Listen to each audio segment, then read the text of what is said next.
It's another edition of Time About the Movies. Today we're taking a look at the 3 movies that came out before Christmas weekend of 2005, December 16th to be exact. 3 really good movies. A couple that actually most of them don't get the appreciation I think they deserve. We've got Peter Jackson's follow-up to the Lord of the Rings trilogy, remaking a classic and one of the greatest movies of all time. We also have a very underrated dramedy, holiday dramedy, if you will, and a remake of a classic Mel Brooks movie that doesn't get the proper attention I think it gets. But we'll get to those in a little bit. But first, let's talk about the biggest new release of the weekend, which is, of course, Peter Jackson's version of the classic movie King Kong.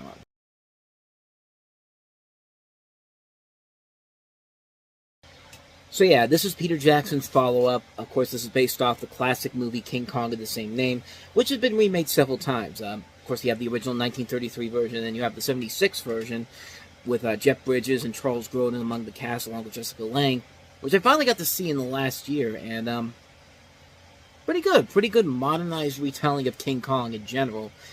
And then you have this one here, which is kind of interesting of how this one ended up being seen by people in general. But in the story here, of course, you really need to know what the story is, but just a refresher of what the story is.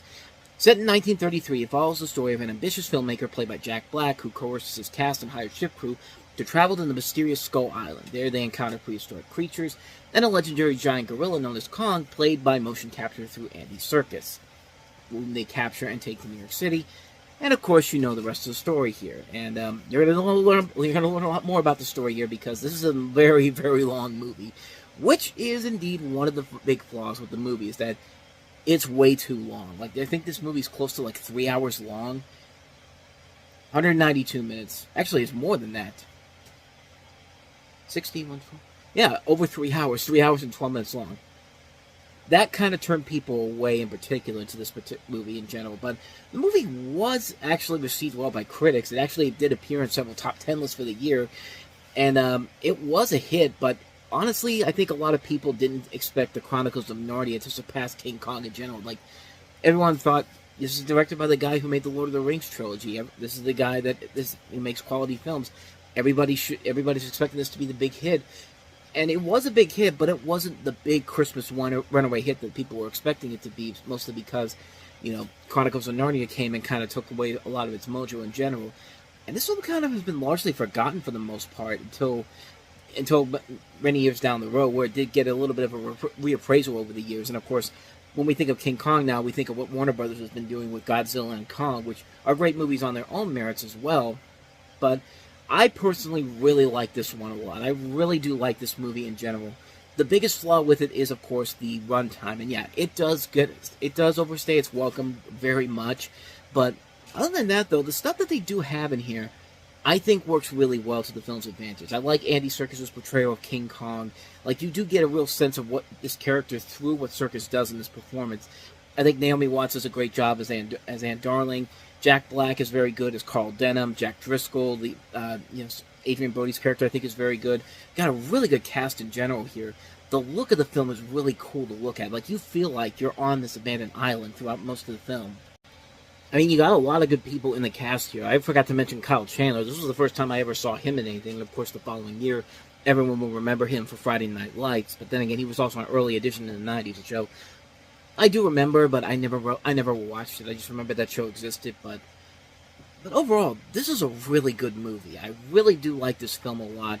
I think there is a lot there to admire about it. I think there is a lot of ambition that went into this. Like, you could tell Peter Jackson put his all into this movie, and it shows on screen. The visual look of the film is impressive to look at. They're capturing that feel of the 30s through the effects of what a digital. I mean, King Kong looks pretty badass. I mean, the movie is just downright incredible. And it's a shame that the film didn't get the proper respect it deserved back then, because it is a really good movie in general. And it certainly is a better film than some of the worst King Kong movies. I mean, King Kong Lives. Like, that movie from the 80s is just absolutely horrible, but then again, didn't have the studio behind it. It was produced by a very independent company. Then the film came out, then that film came out and then completely got abandoned because simply it was a bad movie. But this is a really good movie. I really like this one a lot. I definitely am I definitely want to see this movie get a little bit more of a reappraisal over the years. I think it has because of what's been going on over at Universal Studios with the Skull Island Reign of Kong and King Kong 360 over in Universal Studios Hollywood. I think that's helped to give it kind of a little bit of a resurgence, but it's still a really good movie, man. I really like this one a lot. Can't recommend it enough. King Kong, really, really good movie.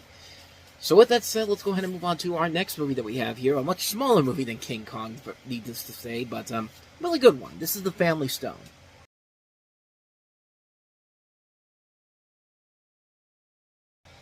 Believe it or not, this is actually one of those movies that started a weird trend of like family-centered Christmas movies that we've been getting, family-centered holiday movies that came out over the course of the next couple of years. I mean, we talk about stuff like This Christmas, Dan in Real Life. What's another one? Nothing Like the Holidays. There's a couple of other ones too but those are the three. Those are the three main ones I do remember here from around this time period. But this is the one that kind of started that trend in general, and you can kind of see why it was a kind of a surprise hit when it came out, and it's an overall really enjoyable movie. You have the Christmas holiday misadventures of the Stone family in a small New England town where the eldest son, played by Dermot Mulroney, brings his uptight girlfriend, played by Sarah Jessica Parker, home with the intentions of proposing to her with a cherished heirloom ring.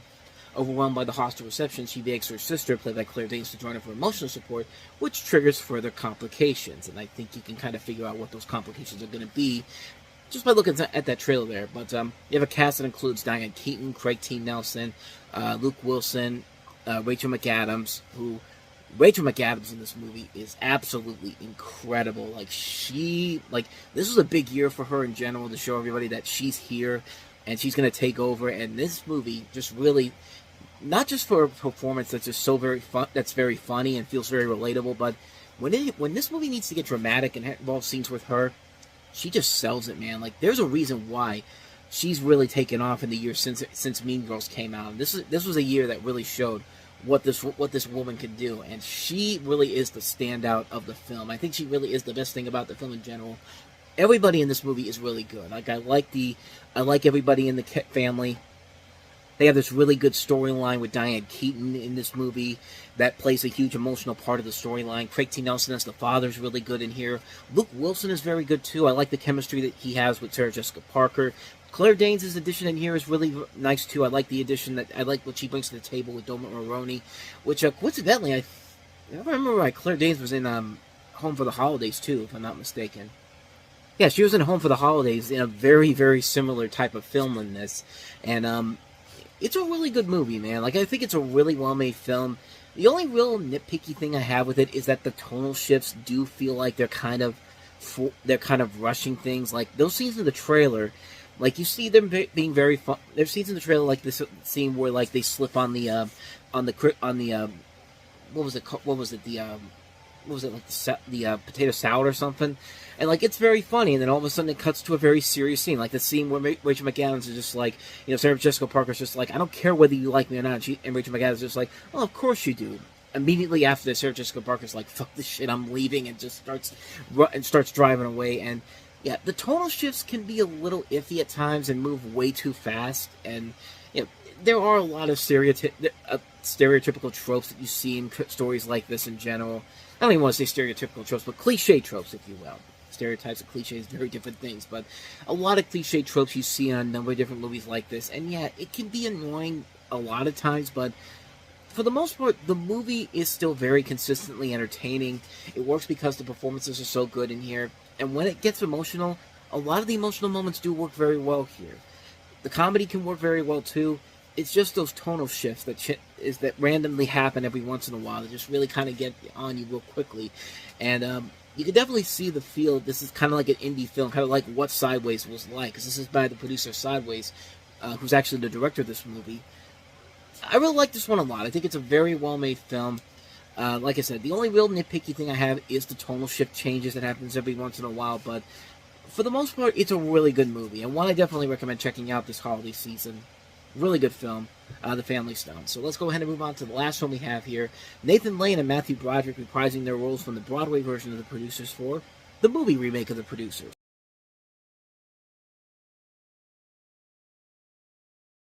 So kind of like the original story of The Producers, you have a failing producer played by Nathan Lane and his accountant played by Matthew Broderick, who scam a group of elderly women out of their nest eggs by convincing them to invest in a horrendously offensive Third Reich-themed musical secretly intended to bomb the moment it opens. But when highbrow Broadway audiences mistakenly assume Springtime for Hitler is a satire, Bielstock finds himself with the critical acclaim that has long eluded him and the biggest hit of his career. Of course, the original producers is a classic movie with Gene Wilder and Zero Mostel, of course made by Mel Brooks. Really great film. But the Broadway musical version of this was really good too. I remember seeing little bits and pieces of it, and it did kind of get me excited to see this movie done, especially with the people that they have involved in here. A phenomenal cast here: Nathan Lane, Matthew Broderick, Uma Thurman, Will Ferrell, Roger Bard, John Lovitz. There are a lot of the same type of problems that you would see in something like the movie version of Rent that we looked at not too long ago, where it does feel like it's not really made for a movie-going experience. It really does feel like a film that at times it feels like you're watching the Broadway play in front of you, and that can really be a major flaw to the film in general, because there are scenes, you even see in the trailer there, that kind of feel like, yeah, I could see why people might be taken aback by this, because it does feel like you're watching something that you could be literally watching on a Broadway stage. But there are times when the movie can get away from that, and I think there's a lot of fun aspects to it. Plus, I think Matthew Broderick and Nathan Lane work off each other so well, and they've got a really strong cast in here. Will Ferrell, I think, is absolutely great in this. I think he's absolutely really funny. I think he's really good playing the guy who comes up with the play of Springtime for Hitler. Like, I really like his role in here, and it's a really fun concept in general.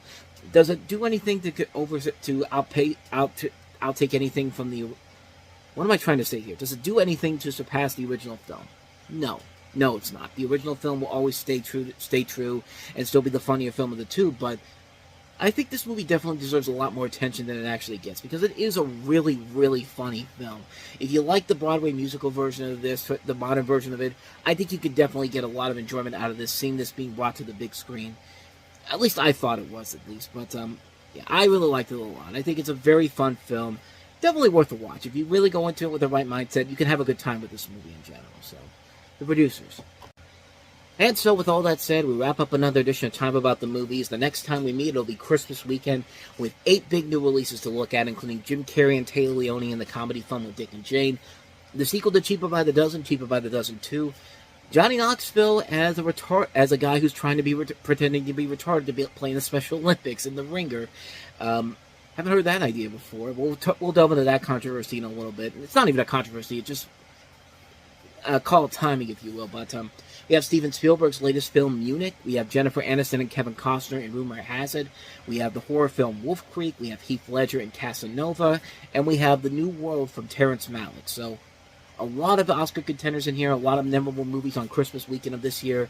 We'll delve into all of them on the next episode. That'll be coming up tomorrow. But until then, thank you so much for watching, and if you want to see more videos like this, please hit the playlist on the next page, check out the previous episode, and also don't forget to hit the like, subscribe, and notification button, and we post here every day. So, with all that said, I am off. I will see you guys next time, and until then, as always, take care.